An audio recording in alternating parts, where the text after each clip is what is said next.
8 വർഷങ്ങൾക്ക് ശേഷം ഐസ്ലൻഡിനോട് കണക്ക് തീർത്തു മെസ്സി.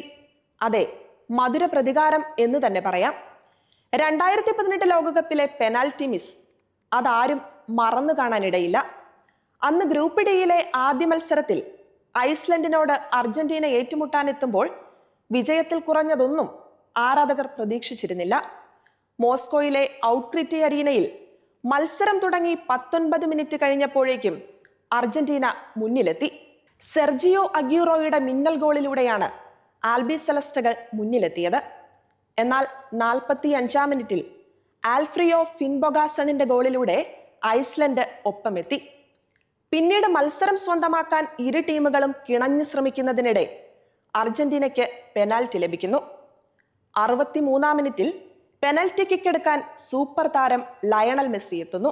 എന്നാൽ ഗോൾവല ലക്ഷ്യമാക്കി Messi തൊടുത്ത shot Iceland goalie harness ഹോൾഡൽസൺ തടുത്തിട്ടു.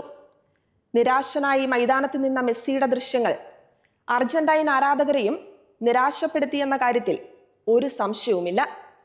പിന്നീട് മത്സരം സമനിലയിൽ അവസാനിച്ചു.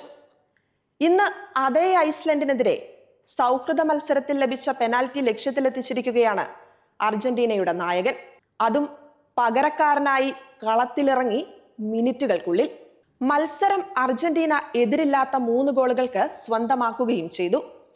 അല്ലെങ്കിലും 2 തുടർ ഫൈനലുകളിലെ പരാജയങ്ങൾക്ക് 2 തുടർ കിരീടം നേട്ടം കൊണ്ട് കോപ്പയിൽ പകരം വീട്ടിയതുപോലെ 2014-ലെ ഫൈനൽ തോൽവിക്ക് 2022-ൽ കിരീടം നേടി വിശ്വം നേടുന്നത് പോലെയുള്ള കാര്യങ്ങൾ ഇതിഹാസ താരത്തിന് അത്ര പ്രയാസമുള്ള കാര്യമല്ലല്ലോ. അങ്ങനെ ഇനി ലോകകപ്പിൽ എന്തെല്ലാം കാണാനിരിക്കുന്നു.